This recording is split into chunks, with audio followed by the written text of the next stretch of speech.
Hi everybody, Stefan Molyneux from Free Domain Radio. Hope you're doing well. So we got a question from Diogo. He says, first, I get why you can't stand communism because of dictatorship, but what's wrong with socialism? You literally said that you were a socialist during your youth. What turned you away from it? I supposed it wasn't liberalism, so what was it? Secondly, what's wrong with ideology? Well, I think these two questions are kind of one and the same. So yes, when I was younger, I was a socialist, and I was also a Christian, and lots of things have evolved in my thinking on the coming up to half century time that I've been pushing out some carbon dioxide. So the reason why this is an interesting question is twofold. One is the content, the other is the form. What turned you away from socialism? That is a very interesting question to get in a philosophy show. And let me put it to you another way. You say, well, you used to be into an Earth-centered model of the solar system. You know, the Earth's in the middle and all the planets and all that go around. What, oh human race, turned you away from the Earth-centered model of the solar system? And the answer would be, it was wrong. I learned more. We learned better. So when it comes to socialism, I don't want to get into all of the reasons why, because that would be a very long show, but fundamentally, when it comes to what's in your brain, a very relaxing and wonderful experience to go through is to recognize that for pretty much everything of particular importance, particularly moral importance, everything that's in your mind, it's not up to you. It's not up to you whether the sun is the center of the solar system. It's not up to you whether a gas expands when heated. It's not up to you whether you can fly or fall if you jump from a wall. It is not up to you. You must accept and surrender your judgment to that which is. And that really is the fundamental purpose of philosophy. Philosophy is about helping you differentiate that which you can choose and that which you cannot choose, right? Whether the sun is the center of the solar system, it's not a choice. You don't flip a coin. It's not how you feel that morning. It's not whether a cool guy told you. It's not whether some pretty girl believes it. Okay, maybe that one. But it's not up to you. It's not up to you. What you want to do with your life, okay, that's up to you. Maybe the kind of music that you like, yeah, that can kind of be up to you. You can expose yourself to different music. You can pursue different artists and so on. Which book you're going to read next, whether you want to watch the show. These are all up to you. But when it comes to things outside your consciousness, things that are outside your mere personal emotional preferences, such as what you want to do with your life, if you want to be a fireman, or if you want to be a painter, or if you want to be a programmer, or if you want to be a philosopher, these are not moral choices. These are choices to do with aesthetic preferences, perhaps balanced with a little bit of natural skill set and abilities and so on. These are not moral choices. And they're important to you. They're just not that important to the world as a whole. Just, not trying to be mean. It's just, whether you become a fireman or a programmer, the world is not going to turn on that. But whether you are a good or a bad person and the degree to which you are willing to surrender your ego to that which is, well, that matters in the world a lot more than your choice of profession. And recognizing the difference between what you can reasonably choose and what you cannot reasonably choose. Foundational. I've been talking about this for, I guess we're coming on for 10 years in this philosophy conversation, in this philosophy show. There's things you can choose, there's things you can't. You know that old prayer, God grant me the serenity to accept the things I can't change, the courage to change things I can, and the wisdom to know the difference. And it's a very, obviously we don't want the metaphysical deity element to it, but this is very important for any kind of rational philosophy. And so it wasn't like, well, I just turned away from socialism because, I don't know, I became an entrepreneur, I made a little bit of money, a socialist woman broke my heart. These aren't things that would have any philosophical content. Why did I turn away from socialism? Because it's irrational. Socialism is the equivalent of putting the Earth at the center of the solar system. It may explain a few things if you look at it in a certain way, but the errors accumulate, the problems accumulate so much that you can't sustain it. And this is not fundamentally about socialism versus property rights or anything like that, but you can't just create arbitrary categories in philosophy. I mean, you can't. You can't create arbitrary categories in any rational discipline, because the whole point of rational is there's got to be a reason for your categories, right? So in biology, you can't just start creating arbitrary categories and throw cold-blooded animals into the mammal bucket, because one of the definitions of the mammal bucket is warm-blooded. Don't get me started on the platypus and egg-laying people. Apparently that's different. But you can't create arbitrary categories. You can't say that something is both a gas and a solid in exactly the same circumstances. Yeah, okay, it can go from a gas to a liquid if it gets cold enough or whatever, but you can't create arbitrary distinctions, even where there may be some distinctions, right? So there's lizards as a category.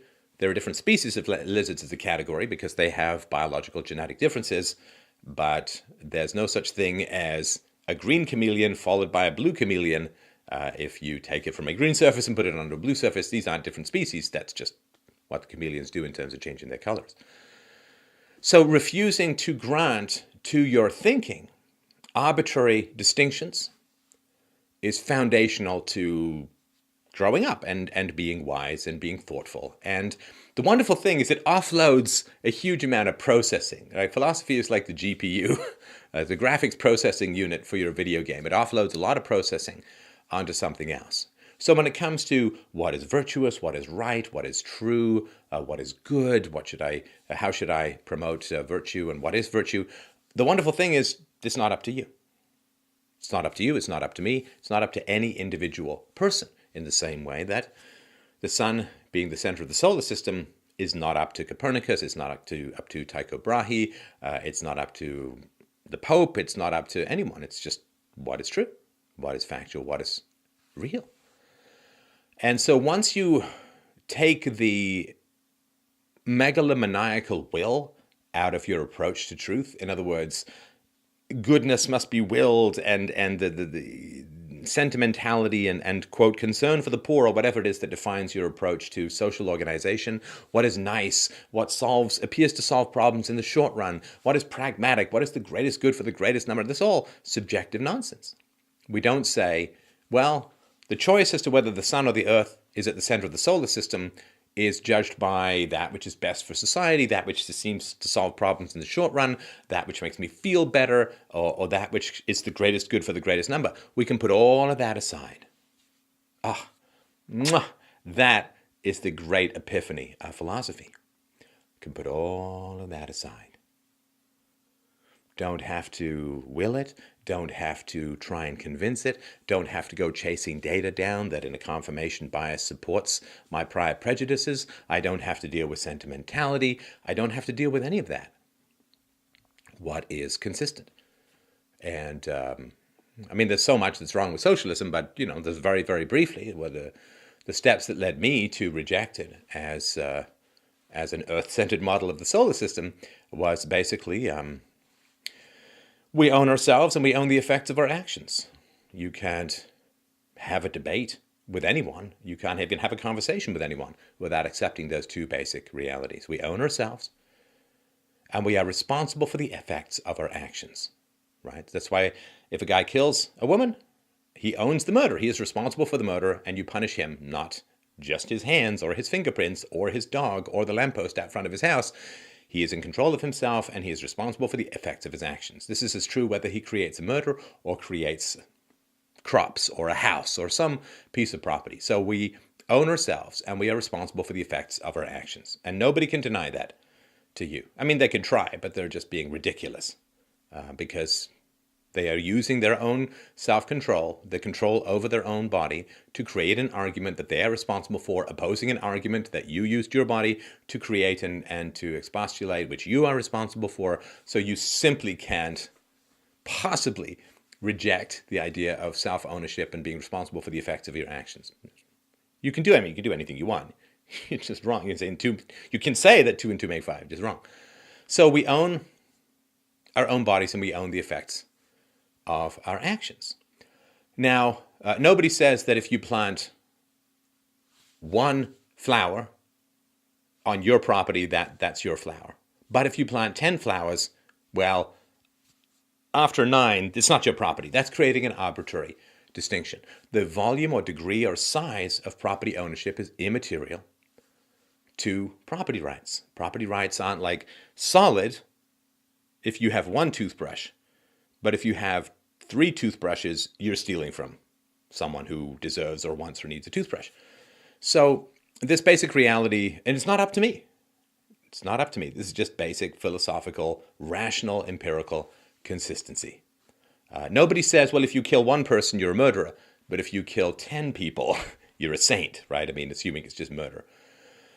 So if you steal one candy bar, you're a shoplifter. If you steal 1 million candy bars, you're a grand theft, larceny, or whatever it would be. And so it's not up to me the degree to which property rights are valid. It's not my choice. It's not, well, okay, but after a certain amount of money, it's stealing from the poor. Like, that's just not part of a philosophical conversation. Property rights are valid, and as a principle, you can't create arbitrary distinctions. So socialism, of course, about socializing the means of production, which means factories that people have worked very hard to create get stolen from them by some state apparatus and turned over to the workers for some collective management and so on. Now, of course, you could say, well, this is nice, this is good, this is bad, this is going to be more economic productivity, it's fair to the workers, there's more equal distribution of blah, blah, blah, blah. But that's all nonsense, because that's all, is it good or bad for society if the sun is the center of the solar system? Doesn't matter. It doesn't matter whether it's good or bad for society. We pursue the facts. We pursue the facts. Is it good or bad for society that reptiles are cold-blooded? I mean, that would be an incomprehensible question. Is it good or bad for society that 2 and 2 make 4 and that lead is heavier than air? Doesn't matter. So the reality is that self-ownership and owning the effects of one's actions have no upward limit, because that would be to create an arbitrary distinction. That's like saying 1 lizard is cold-blooded, 5 lizards are cold-blooded, but 10 lizards are not, right? It doesn't matter if you're talking about some individual thing. Doesn't matter the extent or degree of it at all. This is not like some emergent property called the opposite of property rights if you have too much property, right? That's sort of the graduated income tax idea, where if you have more property, you must pay more. This is not how ethics works, right?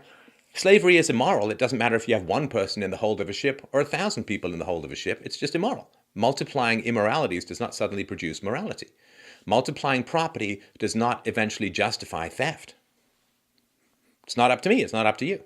These are just philosophical realities. Now, once you recognize that there's no foundational difference between a toothbrush and a factory, then you cannot have opposing property rights for a toothbrush than to a factory. You can't say, well, if I steal your toothbrush, I'm a bad guy, but if I come along and steal your factory for the sake of the workers, I'm suddenly a moral agent of class warfare. But that's all just nonsense. It's an arbitrary distinction. There's no fundamental difference between a toothbrush and a factory. They're both property that people work to create, and there's collaboration, cooperation, competition, doesn't really matter.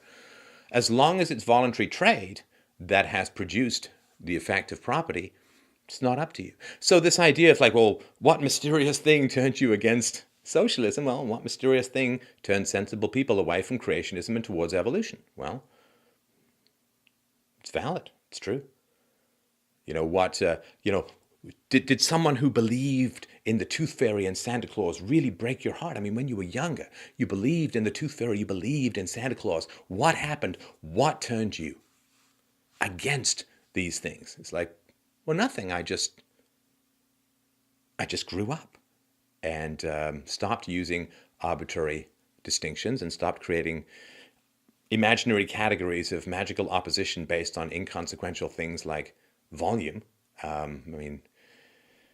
Mass has the property called gravity, and the more mass, the more gravity.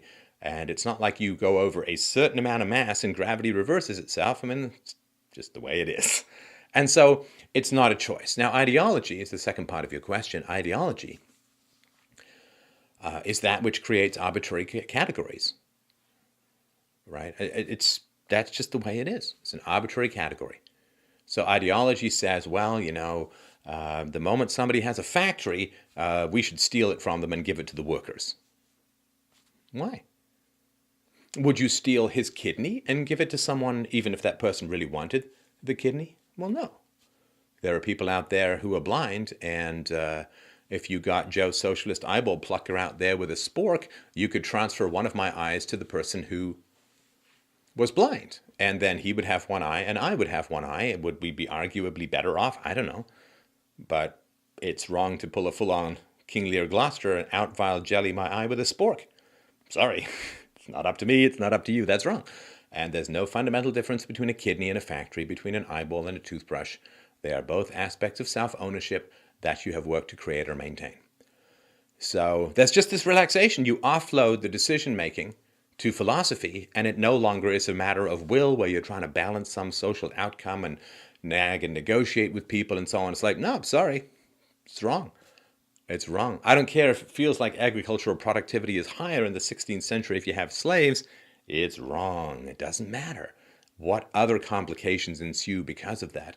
And life gets so much simpler when you offload moral decision-making to philosophy. It's a wonderful thing. Okay, admittedly, it puts you smack dab face at high speed sometimes into the rough brick wall of socialist and social ideology. But when you unite your mind with reality and you offload the decision-making about fundamentally important issues like ethics onto philosophy, it puts you in direct collision with the ideology and prejudice and hysteria of society.